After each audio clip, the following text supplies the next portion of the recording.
So how do we find a godly spouse? Well, let me just break it to you. There isn't just some godly person that's out there waiting for you to discover. Maybe the movies want to paint it that way, but that's just simply not true. What I would recommend is that, yes, you find somebody who is pursuing Christ, that Christ is at the top of their list in their lives and their priorities. But what you need to understand is, just like everybody else who walks with God, it's through times of adversity and challenge which will expose your flesh. It will expose the sinful side of you, your selfishness, your self-centeredness.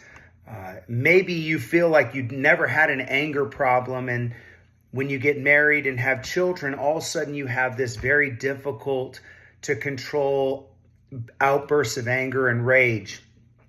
Maybe things were you were pretty optimistic and had a great attitude about life, and then you realize that now you carry the stress of not just providing for yourself, but you carry the stress of providing for a spouse and even eventually, hopefully, children. And so what I would recommend is, yes, number one, you want to find somebody who is pursuing God, but don't put them on a pedestal so that when you and your wife or your husband start to face challenges, you're going to see a side of them that you did not see when you were dating and those new months of marriage. Why? Because you just simply had not faced that type of adversity together. So don't have this picture in your mind that there is just this godly man or woman out there and you just got to find them and then everything's going to be great. But number two, I would say, who do you want to do life with? Who do you enjoy spending time with? Not just the newbie, hormone-driven, exciting relationship, but who do you really imagine you could spend the rest of your life with? Somebody that you will go through trials with and difficulties, but somebody who celebrates your wins and you celebrate their wins.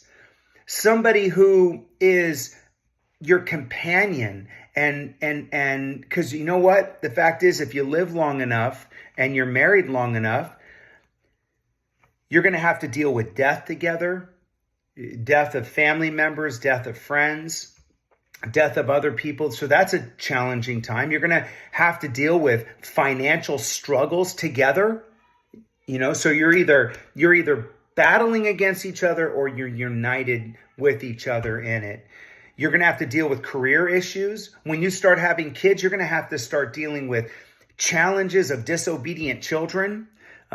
Even in the early years of child rearing, sleepless nights, maybe you deal with a colicky baby, all these other challenges. Then you get up into the education years and now you're dealing with bad grades, bad behavior at school, difficulty getting them to carry responsibilities at home. So these are all challenges that you and your wife or you and your husband are going to have to face together.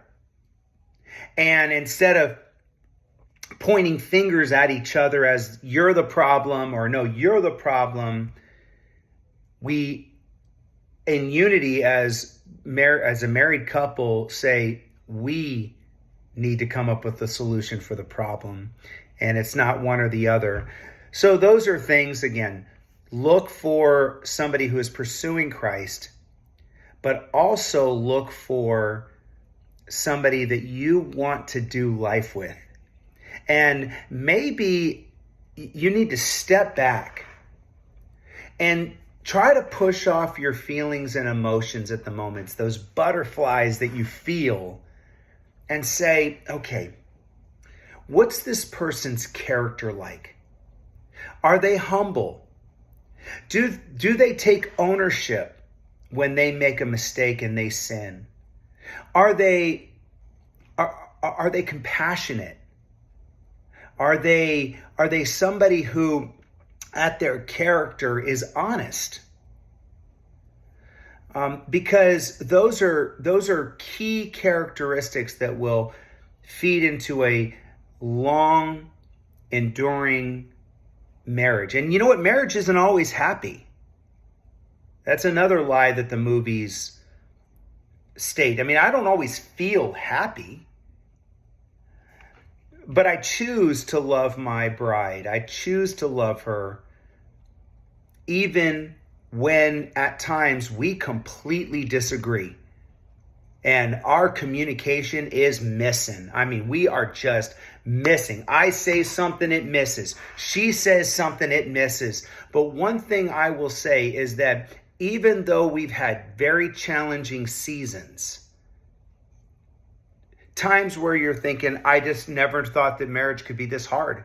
I never thought that marriage could be this hard. Even though there are those seasons, one of us always comes back to the other one. We work through those feelings of anger, frustration, disappointment, and we start the communication process. Then we'll hug each other. Then we'll kiss, and we can then forgive each other and move on. So that's some insight I wanted to give you today about marriage. I've been married for 16, coming up on 17 years. I have, my wife and I have 6 children. All together, we're not a split family. I have 6 children from one woman, 5 boys and a girl. We went boy, boy, boy, boy, girl, boy. And you can imagine how hard of times that we face with all the various different things that we do. But I'll tell you this, I would never want to do it with any other woman but my wife, Amanda.